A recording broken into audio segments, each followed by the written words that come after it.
Live better and longer with the Fitzness Show, hosted by fitness expert, author, and TV personality Fitz Koehler. She'll tell you why diets are dumb, supplements are snake oil, and the truth about how you can earn a lean, hard, pain-free, and athletic body. Now for our favorite bossy blonde, Fitz Koehler. Hi, team. I am Fitz Koehler, your very bossy fitness expert from fitzness.com, and welcome to the Fitzness Show. Today, I am pumped because I have one of my favorite people on earth as a guest. He's not only such a decent human being, but he's my poster boy, right? This is a guy who I met, I don't know how many years ago. He probably remembers, but met him at a bakery at Disney. That's right, at a Run Disney event. Met him at a meetup at a bakery, which is hilarious that a fitness relationship started there. But I got to know Michael Jones, and he was so sweet, and he was asking me about some weight loss tips, and I introduced him to the exact formula for weight loss, and he just ran with it, and he's dropped almost 100 pounds, and he's kept it off for so many years. And not only has he taken a stand for himself, but he's taken a stand for everybody else. This is a man who so genuinely cares. And I'm so glad he's prioritized his own health, and not only his physical health, but his mental health.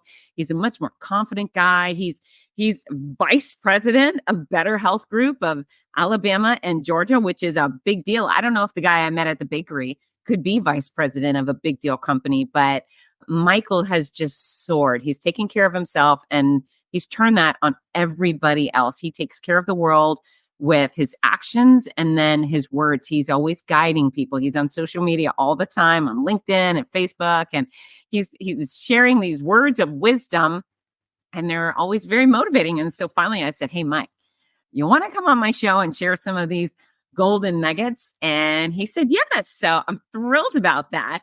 Before I bring him on the show, I would like you to follow the Fitzness Show.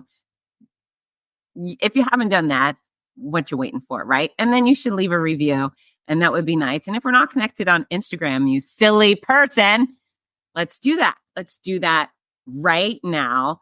And here he comes, Mr. Michael Jones. Hello. Hey, Fitz, the Hottie Group and Fitzness, that's where all the cool kids hang out. So if you want to go there and just be surrounded by people who care about you and learn things from you, and you haven't ever asked people for a dime for all the things that you do as far as fitness and health and weight loss. And it's a blessing to be a part of this. Well, not only are you a part, but I consider you a leader in the group. I call you a co-captain sometimes. You're just so full throttle on sharing your wisdom and your encouragement. And it means so much to so many. So many people are better off because you have chosen to take your success and amplify it to others and encourage them to do the same. It's really impressive. I'm so grateful for you. Well, thank you. And the feeling is mutual, Fitz. And you said something earlier on about would I be able to be the vice president that I am today?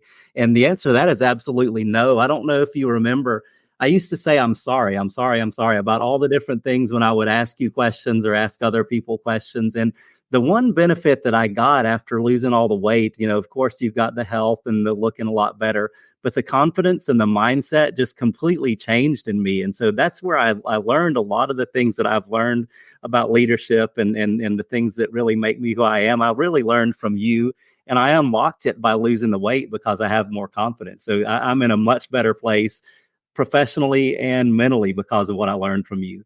Wow. It's been exciting to watch you excel. And I do remember you saying, hey, I'm sorry, I have a question. I'm so sorry for your time. I mean, I was constant apologizing. And I kept thinking, dude, I like you. I want people to ask me questions. This is what I do. I want to talk fitness and other things. And of course, you've become a dear friend along the way, but you did apologize for yourself, and you let people walk all over you. And yes, you are not the same man anymore. And you've got this really sturdy spinal column that I admire and respect. And it's funny, that's what I tell people with my keynotes. We talk a lot about fitness, and people just think about their physical health, which is utmost important. But if you do what I tell you to do with the formula and the exercise and so forth, your body not only gets better, but your mind gets better. And then your relationships improve and your professional success is enhanced because you just become a better person that people are drawn to, and your capabilities multiply exponentially when you take care of yourself. Absolutely. And I remember one time we were at the Savannah half marathon that you were doing there, and you were at an expo there. And one of the things that I've also learned is barriers that I had for myself, they're all in my head. And specifically, you asked me to come up on stage and do an angry up. And that's one of the exercises that you share freely on YouTube. And make sure you go to Fitz's YouTube channel as well and follow her there. But an angry up it's a pretty difficult exercise. And I always would try it supporting myself or either not do it. And you said, you're going to do this. You're going to give it a go. And you realize. Pause for a second. Yep. For folks who don't know what an angry up is, you lie down flat on your back with your arms above your head.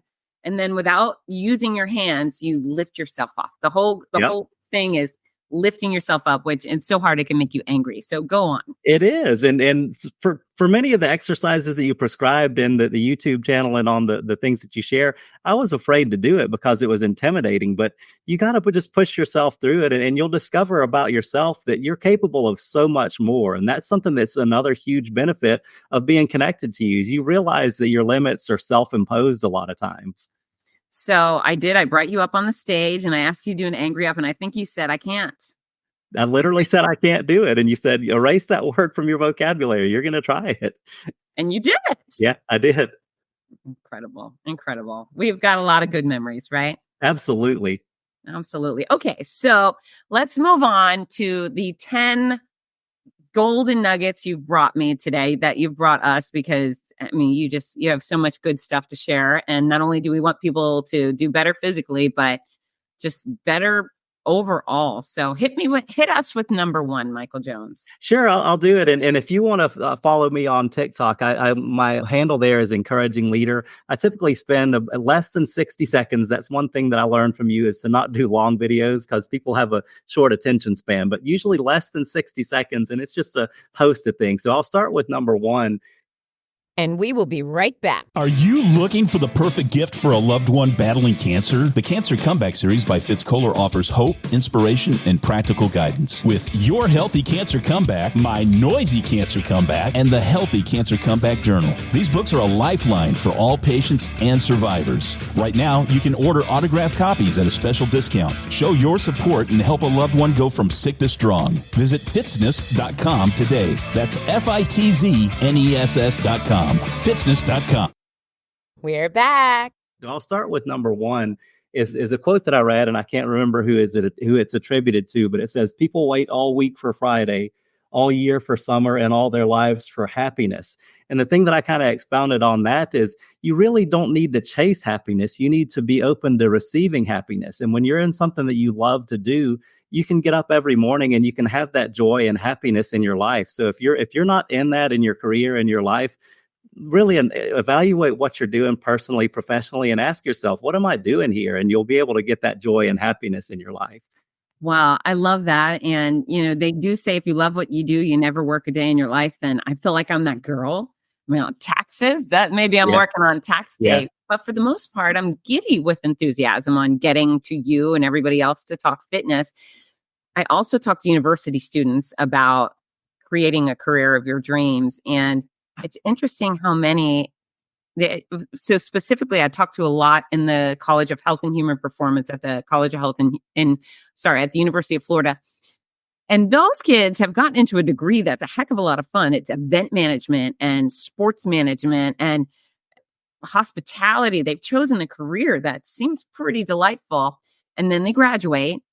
And then instead of pursuing it with a vengeance, starting as a low-level ticket taker in your favorite organization or for your favorite sport, or just working hard to penetrate that market, their uncle offers them a job selling used cars or helping clean the carpet. And then they take it because it's easy. And I just beg them, please don't sell out on you.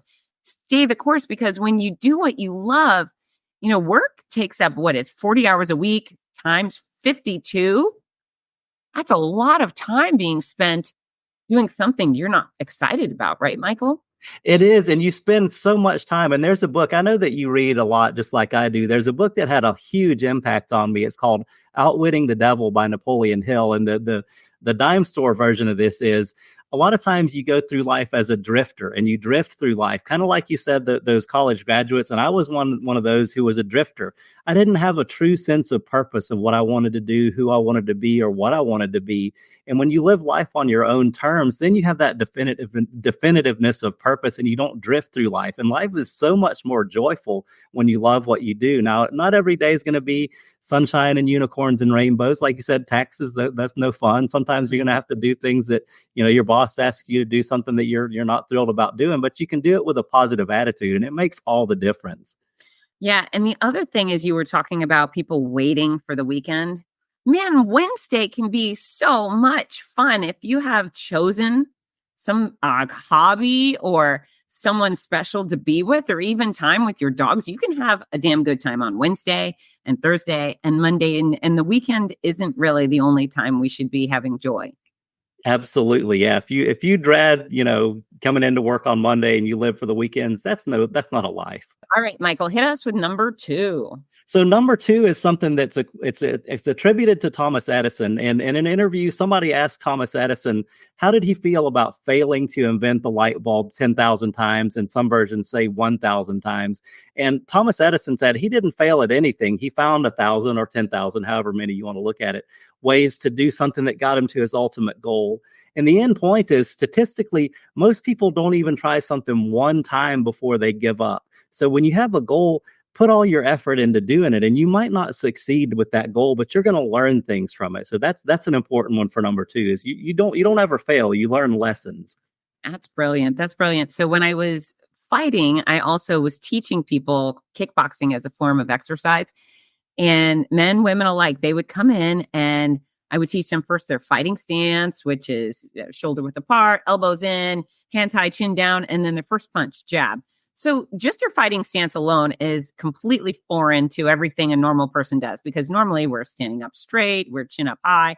Here I'm saying get horrible posture, crouch, do all this weird stuff, and now punch. And then people would get instantly so embarrassed over not being able to punch like I was. Oh my God, I'm so embarrassed. I'm so bad at this. And I would ask, why would you be good at this? What in the world would you be, or why would you be good at boxing if you've never done boxing before? But people have these incredible demands on themselves. They expect certain things. And one of the things I love most about ballroom dancing is how hard it is. And so I struggle, get it wrong.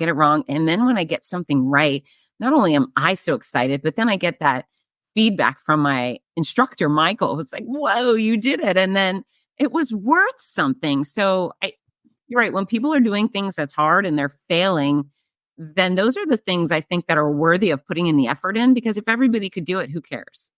Absolutely. Yeah. And this is a great natural segue, Fitz, into topic number 3.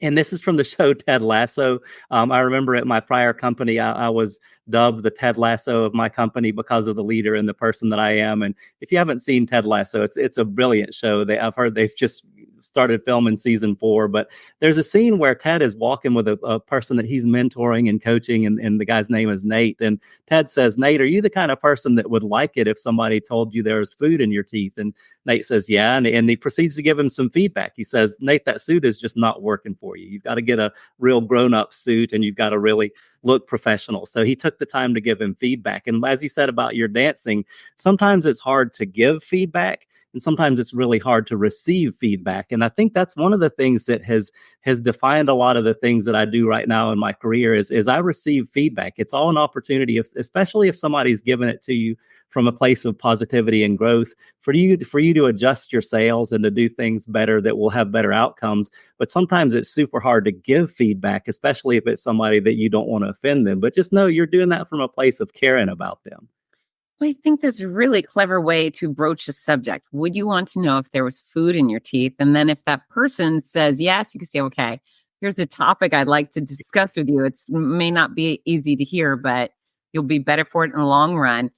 How do you accept negative feedback or criticism, Michael? Yeah, and that's one of the things that it's all part of the growth process. It's something that I really do hear it. It's an opportunity for me to grow. And the old Michael would have just kind of clammed up and thought that the person was attacking me personally.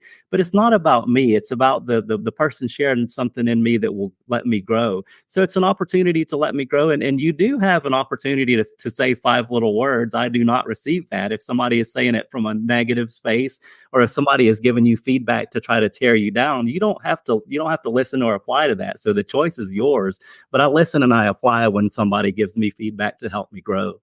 That's brilliant. So one of the things that I've started doing, especially since I've become a self-published author, is I get beta readers. So I write my books to a point where I feel like they're almost done. Is a book ever done? Trust me, it's never done. But so it's almost done. And then I go outside of the professionals. So I do have professional copywriters or copy editors and book designers and so forth, but I'll send them to my friends, my manuscripts, and say, and I believe I've asked you to do this. Please read my book, tear it apart, tell me what you hate. And so up front, I tell people, if you find a flaw, if I sound stupid, if you disagree, or it's just uninteresting, let me know. And then that frees people up to tell me the truth, because if I don't hear about these mistakes or errors or whatever it is, then I publish a terrible product, and that's no good for me. And so whatever you're doing, I think when you have someone whose opinion you really respect, start with that. Tear me apart. Tell me what I should change. Tell me the worst thing about what I did. And if you're lucky, they may come back and say, well, gosh, I really like what you did.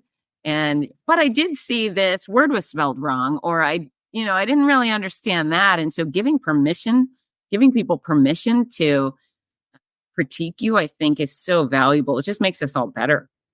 Absolutely. And it's funny that you mentioned that, because as I said, I read all the time, and I just finished reading a book where it was a work of fiction. And the author, I actually sent him a piece of feedback, because in the book, I'm a Navy veteran, and I know that you've got a lot of veterans that listen to you. I know you're super patriotic. And there was a piece in the book where he said that the main character, the protagonist, somebody looked at a picture that he had on his laptop, and it was of him the day he left for Army basic training with his proud family beside him in his uniform. And now that's a great thing. And most veterans have a picture with their family, but you don't get the uniform until after you finish basic training. You don't earn that. And especially like if you're a Marine, you've got to earn the Eagle, Globe, and Anchor. So that was a flaw that he had in his book. The sentiment was great, but just the specifics about it was a little bit off. And it's just a point for him to maybe edit that in a future edition and make his book even better. Yeah. And, with all professions, God, I think about I'm trying to bring him on the show. So I'm actually not going to target this, and I'm not going to tell you his name, but he's an actor from yesteryear that was very popular as an actor. And now he's on tour as a musician. And it's a little cringy. And I hear that from a lot of people, even bands he's touring with, say negative things about him. And I wonder if anybody's ever just sat him down and said, maybe this isn't your, I don't know. Would he benefit from that? Would he receive it? Yes. Now I'm trying to think of who that person is. I know you won't share, and I know you'll keep it a secret, but folks, y'all have a super secret guest coming up who may be pretty cool if Fitz can arrange that. Yeah. I think there's a good shot he'll come on the show. And I actually give him all the respect for the courage to go doing what he's doing and so forth. But maybe somebody could just help him with his moves or singing lessons, or what I'm saying? I mean, there's ways where if he was open to feedback, he could improve the show. So anyways, all right. Next golden nugget, Michael Jones. Yep. And this one is just a concept. I think I learned this from an admiral who gave a speech at UT Austin, but it's just a concept called embrace the suck. Sometimes things are not going to go well. Sometimes, in your job, in your fitness journeys, things are just going to suck, and you just have to just buck up and deal with it. And one of the things that just annoys me is people have this lofty goal. I'm going to lose 100 pounds. I'm going to run a marathon. And it's so easy to say that. it's hard when you're at a work function and there's a buffet with chicken strips and all these desserts and free beer and all this stuff. It's tough to make a decision to stay strong. It's tough when you're training for an October marathon and it's July in the middle of the summer and you've got to get up at 4 o'clock to run 18 miles. That's the suck. And the thing is, in your hottie group, there are so many people who have embraced the suck. And I think about a lot of hottie legends. Recently, you had Patrick Bass. He's not just talking the talk, he's walking the walk. You've got people like Paul Fox, who it's not about how many times you get knocked down, it's about how many times you get back up. Paul Fox, he's got the eye of the tiger. If you see pictures of him, he's going to succeed because he's embracing the suck. And so many others, Laura Rice, at least Laura Wright, Elise Donabedium, Tammy Milliken, Jennifer Riaz, and so many of your hotties. It's not all about the just, hey, I'm going to run a marathon. Hey, I'm going to lose all this weight. It's about the journey. And when you embrace the suck, it becomes pretty special. I completely agree. And I look back on my days bouncing back from cancer, where I had lost all the weight and stuff, and all the things I couldn't do. I could have focused on that. I could have focused on who I wasn't anymore, the girl I used to be.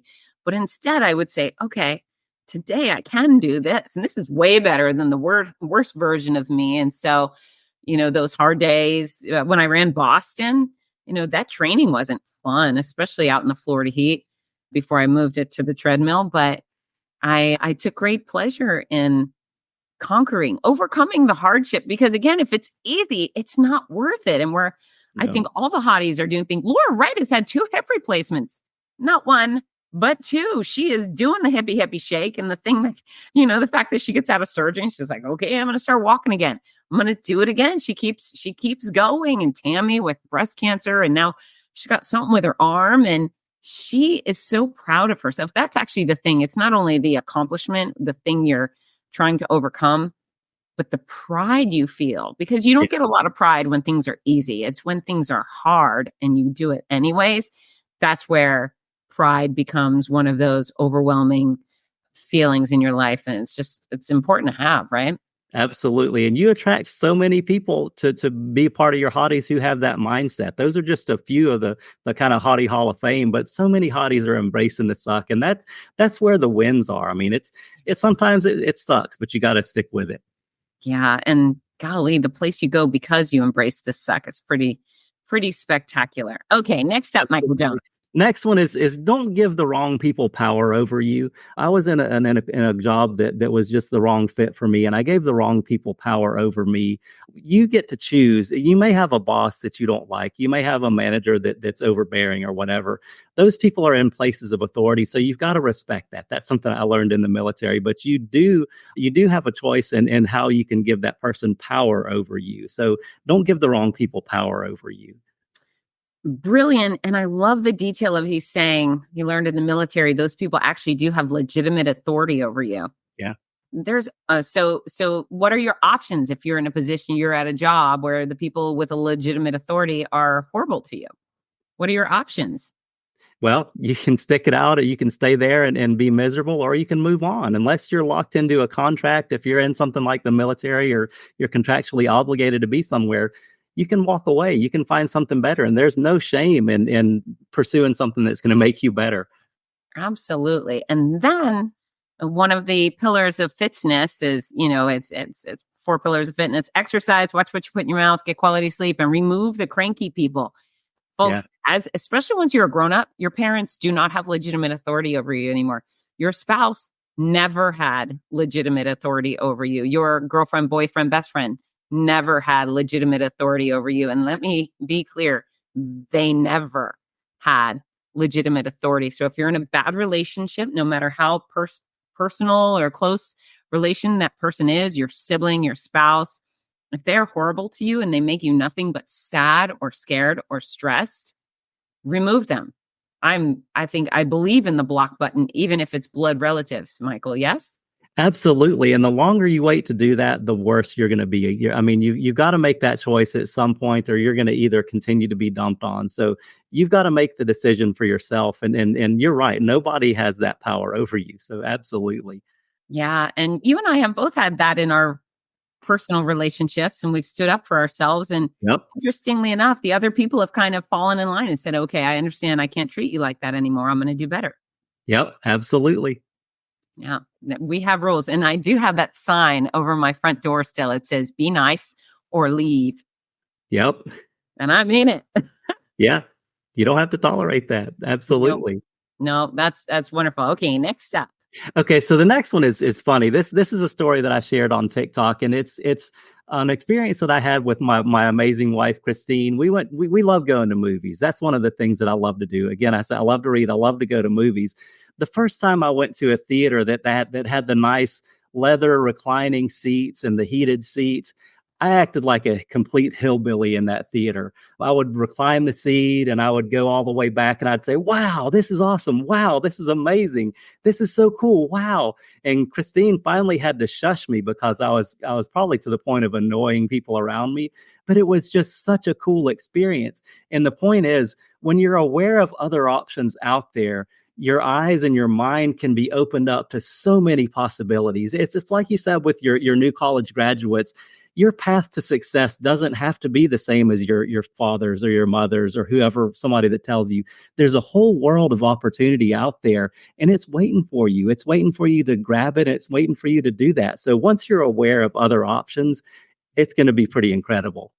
Yeah, and you only do get those wow moments when you're trying something new, whether it's a new dish, a new dessert, a new activity, a new style of clothes, right? A new place to travel. You only get those wow moments when you're open to something new. Yes, spaghetti squash was a wow moment that I was open to. Christine actually got a spaghetti squash, and it's so cool because you go your whole life thinking you've got to have pasta spaghetti with how you prepare spaghetti, and there's this whole new world of who knew there was this cool vegetable out there. And you've shared a lot of fruits and vegetables that are just like, wow, this is incredible. That's very funny. I do love, and I also agree. When I learned of spaghetti squash, it was a big wow for me. And the fact that you can get a nice Italian meal for a fifth of the calories, it's incredible. Yep. It's a game incredible. changer. It's a game changer. That's right. The spaghetti squash. Remember when I put this spaghetti squash in my microwave and I forgot to poke holes in it and then it blew up and blew the door off my microwave? I think you shared that on one of your earlier Fitzness podcasts. You should go back and listen to the archives, everybody. There's some cool gems in earlier episodes, and you may even hear a hottie named Michael Jones early in my weight loss journey. So listen to those back episodes when you have nothing to do. Fitz shares a lot of wisdom. Thanks, A lot Michael. of fun, too. I'm almost at 200 episodes. That's impressive. Yes, statistically, most people again don't give up before they start. Statistically, most podcasts don't make it past 10. So that's impressive. Wow. And you're top 5% of podcasts worldwide. I mean, that's awesome. Yeah, I appreciate that. I appreciate it. It helps because I have great listeners and fantastic guests. Yes. Okay, Michael Jones. Next up. Number 7, this is a little bit general and it's kind of along the same lines that we talked about, but don't quit on yourself. A lot of people get to a point where it gets hard, and this is kind of the embrace the suck kind of concept, but don't quit on yourself. When you're pursuing something that's worthwhile, stick to it, and you have to develop that perseverance. And when it gets hard, don't quit on yourself. Don't give up, because a lot of times when you're so close to your goal, that's when it becomes the hardest, and that's when you have to push through those barriers. So number 7 is just don't quit on yourself. So I know you don't mind talking about it because you've been very public. You were just diagnosed with Parkinson's. Mm-hmm. And after all of your efforts for all of these years to be fit, now you have this obstacle. And I could see a lot of people saying, phooey, it doesn't matter. I'm giving up. Why have you decided not to quit on yourself? Because I still have so much life to live, and I have people that I need to impact, and I have things that I need to do. There's still a mission that I have to accomplish, and I've had to adjust a lot of the things that I do for exercise. And I used to love, one of the things that you helped to unleash with me was running the marathons with the flag for fallen soldiers and Marines, and I can't do that anymore because of my foot and the things that it does. And there are a lot of exercises I can't do. But I've learned to embrace other exercises. I've discovered I love to swim. Swimming is just a legit calorie burn. Like, it doesn't come close right now to anything else I do, which my wife, Christine, always tells me I'm all about the numbers. I'm kind of an analytical guy, but it's super fun. I mean, I go to the pool a lot of times at my gym, and there's this group of 12 or 15 80-year-old ladies doing water aerobics, and I love talking to them. There's sometimes legit swimmers who I share a lane with, and it's just, giving up is not an option to me. I still have a mission that I want to accomplish. So I love that your answer was all about looking forward. I have to keep going because I have things to do.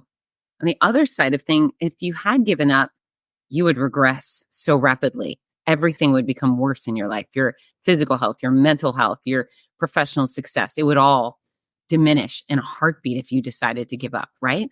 Absolutely. And speaking of removing people who or, don't bring joy into your life, I've joined a lot of Parkinson's groups and done a lot of research on Parkinson's.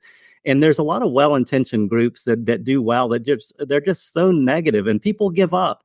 And with Parkinson's, there's no cure for Parkinson's, and the life expectancy of someone with Parkinson's is the same as someone without it. But what you've got to do is you've got to adapt what you do. And when you give up on yourself and you just sit around all day and do nothing, that's when life just implodes on you. So you just have to really focus on what more you have to give and suck it up and just do what you can. Well said. Well said.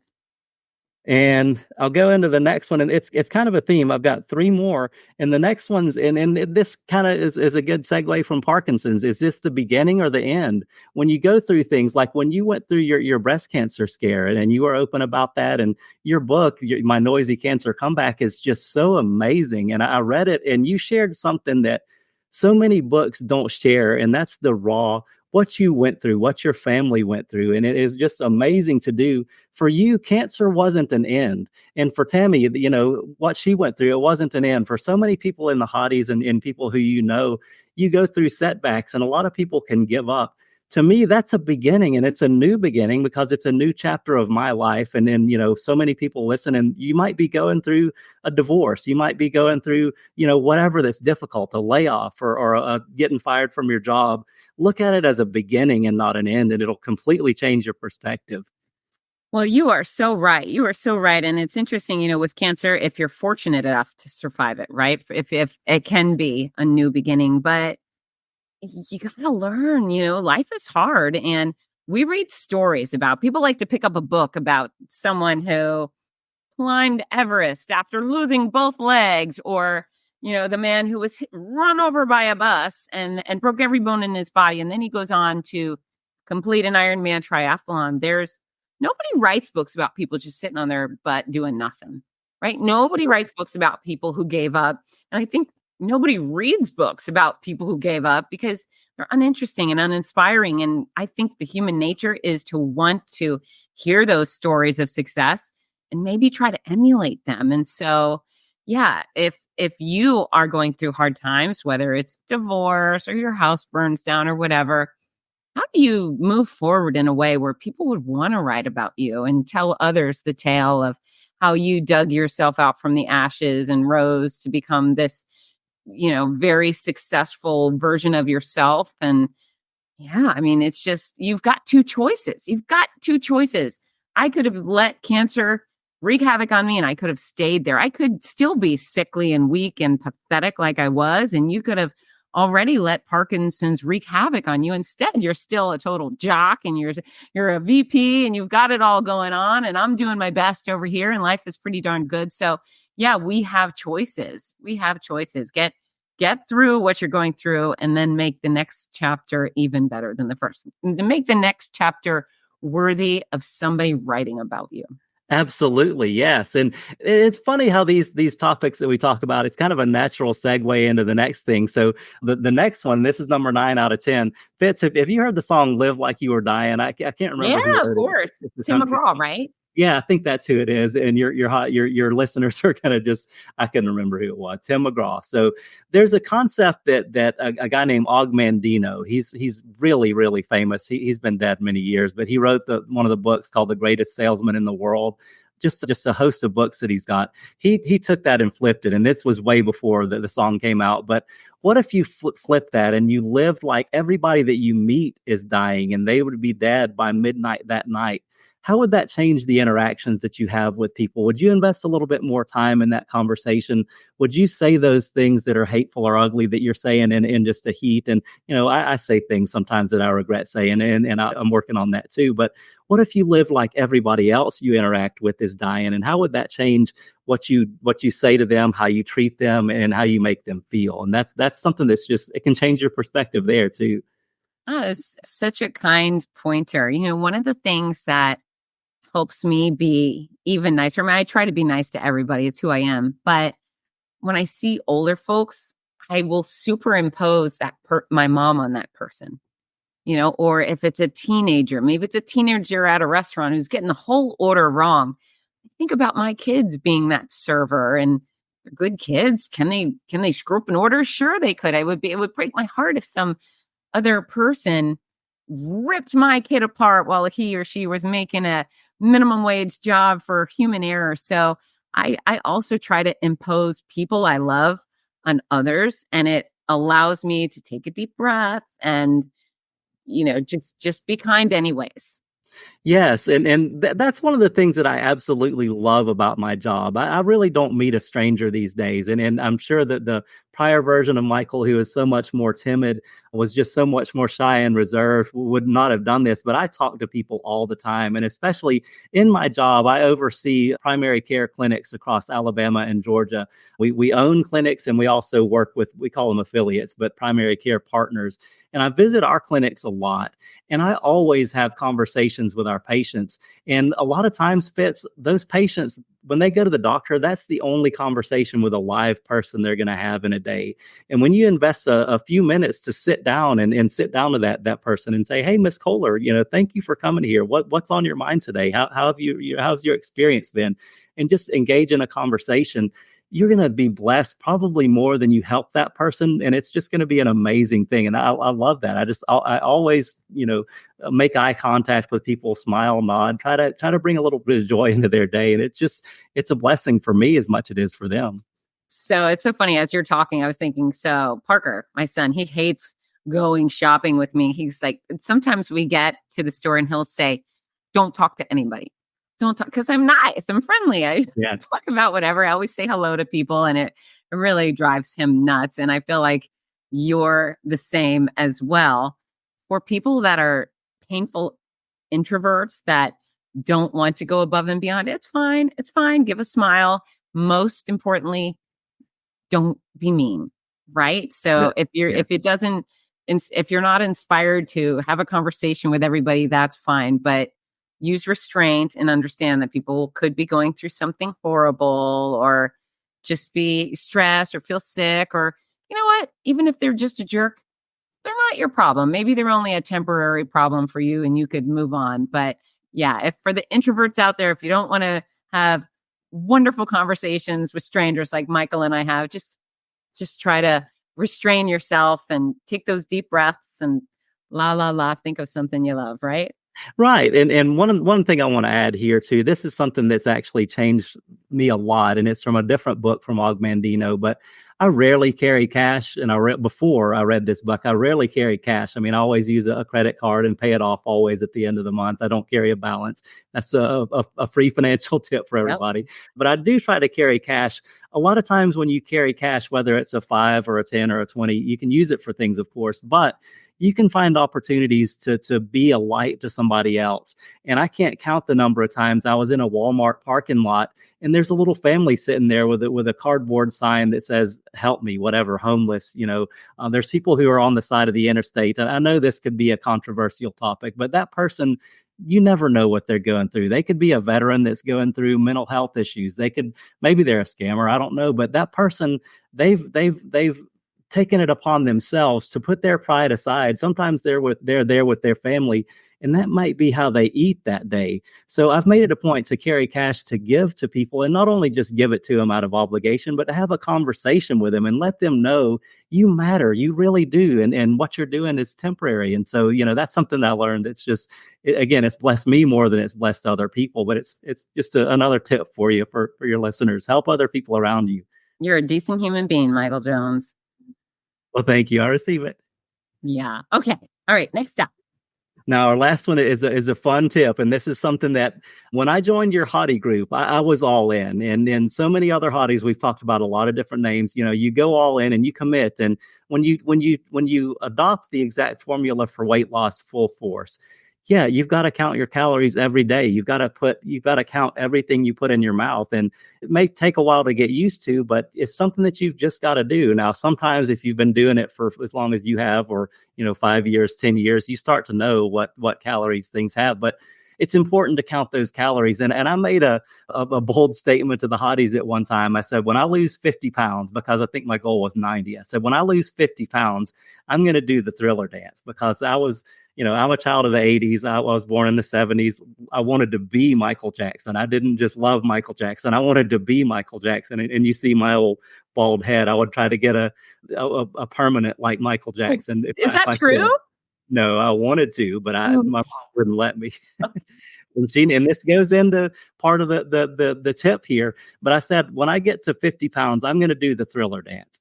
Now, I worked and worked and worked and worked and worked at that thing. And I looked at YouTube videos. There was two ladies that would teach you how to do the Thriller dance, how to break it down.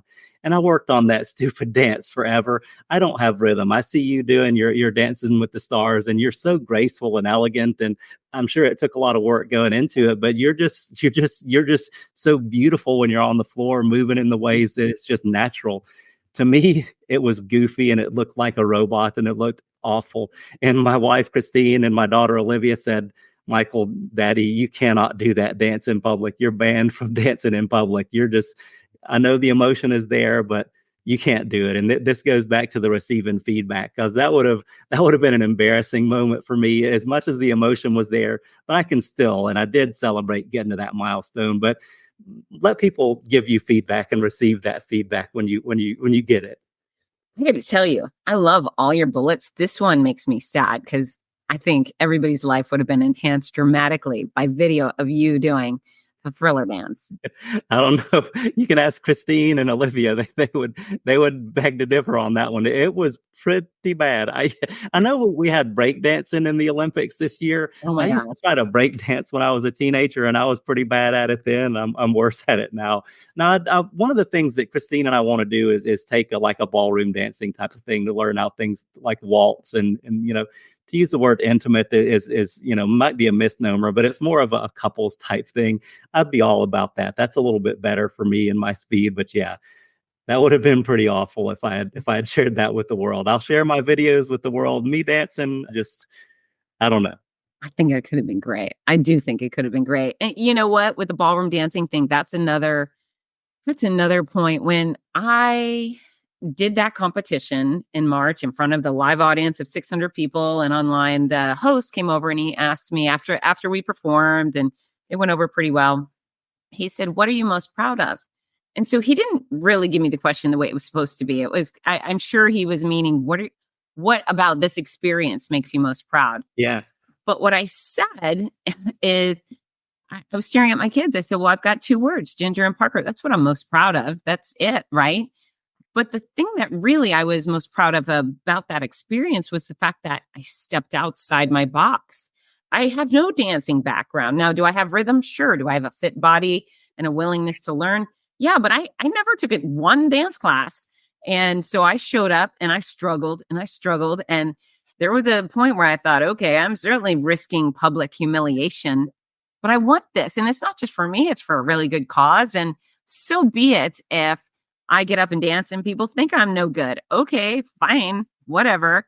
But yeah, it was the fact that I was bad that made it very exciting. So yeah. Oh, and then here's the other thing. So I wish I would have said that, because I think that could have been very impactful to the rooms of especially the live audience who was hearing us, who might have considered taking on a similar challenge. I failed them by not giving a great answer.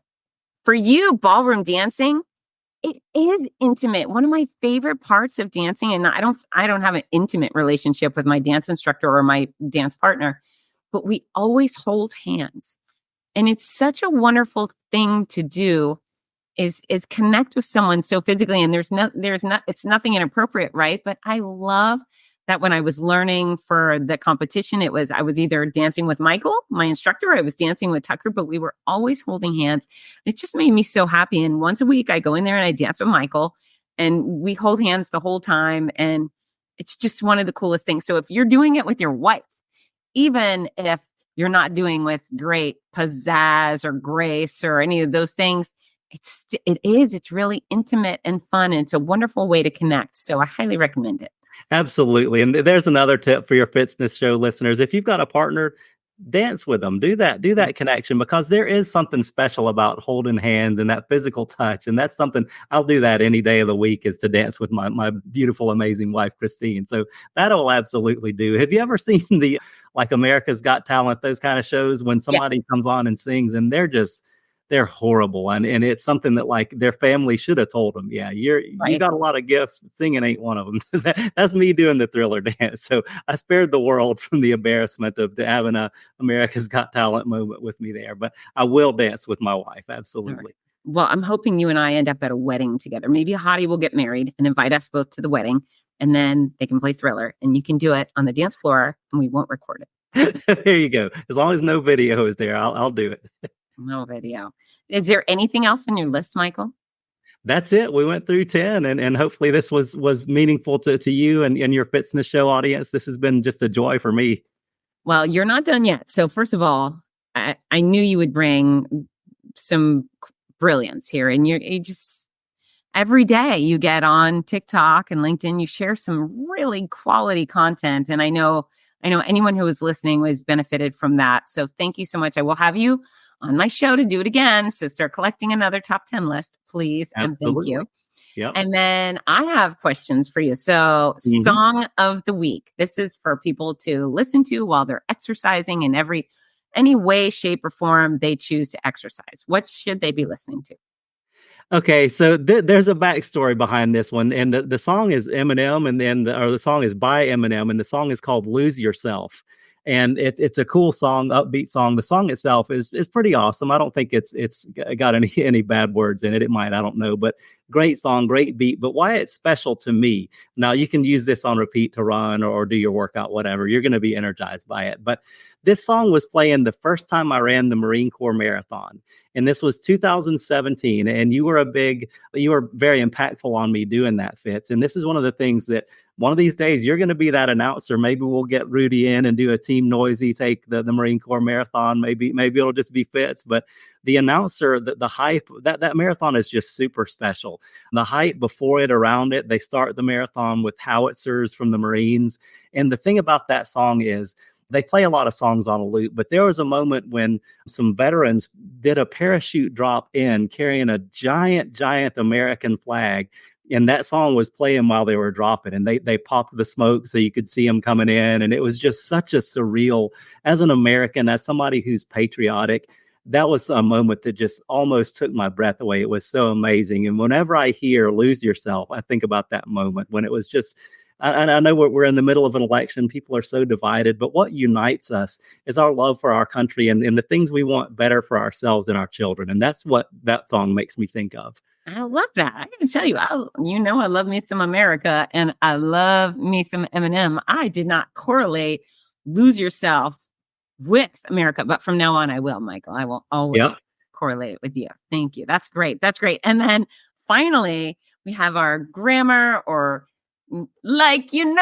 tip of the week. So tell us how to talk better, Michael. Sure. So the thing that I want to share is overuse of the word literally. A lot of people use the word literally when they don't really mean it. Like when they say "I was literally on fire," or "I literally died when I heard that." Well, you're not actually dead. So just look up how to use that word and you can pepper it in if you want to, but just don't overuse the word literally. Look up the words that you're using. That's classic. That's great. Isn't it interesting how we come up with these little peeves? Little issues where I thought, gosh, I wish people would do that less often. Yes. And you're sharing some gems. I really have enjoyed you doing that. It's fun to hear, to see how you can better yourself as a speaker. And there's just so much, how you present yourself. A lot of times that first impression you make, they say you don't get a second chance to make that first impression. And the words you use and how you speak is important. So I love how you're sharing that. Well, thank you. Thank you. It's a soapbox of mine. And I declared imperfection, right? I'm not perfect either, but I'm working on it always. And we're all a work in progress. Absolutely. Yeah. And if people are going to listen to me yammer on for 30 to 60 minutes once a week, they might as well take away some good stuff to make them better for it, right? You betcha. All right, Mr. Michael, I adore you. Where once again, where can people find you? Find me. The first place to go is to your Hottie Body Fitzness Challenge page on Facebook. I try to frequent there a lot, but find me on TikTok at Encouraging Leader. Again, I share less than 60-second videos every day or most every day. And it's just, hopefully I can bring a little bit of wisdom and joy and fun into your life. Spectacular. You're one of my favorites, Michael. My poster boy, folks, Michael Jones. Thanks to everybody for listening. If you haven't done so yet, do the click, do the follow. Reach out if you have a question. My gosh, share it with me. I would love to answer your questions. That makes me happy to be able to do it. And I love you. Now, Michael, you have to tell them to get to work. Get to work. Bye, team. Bye, team. Hi, this is Rudy Novotny, the voice of America's Marathons. We all love how much running has benefited every aspect of our lives, so much so that most of us only wish we'd started sooner. Wouldn't it be wonderful to gift the opportunity to children of today? Well, you can. The Morning Mile is a before-school walking and running program that gives children a chance to start each day in an active way while enjoying fun, music, and friends. That's every child, every day. It's also supported by a wonderful system of rewards, which keeps students highly motivated and frequently congratulated. Created by our favorite fitness expert, Fitz Koehler, Morning Milers across the country have run over 2 million miles and are having greater success with academics, behavior, and sports because of it. The Morning Mile is free to the child, free to the school, and is inexpensively funded by businesses or generous individuals. Help more kids get moving in the morning by visiting morningmile.com. Champion the program at your favorite school or find out more about sponsorship opportunities. That's morningmile.com. Long may you run.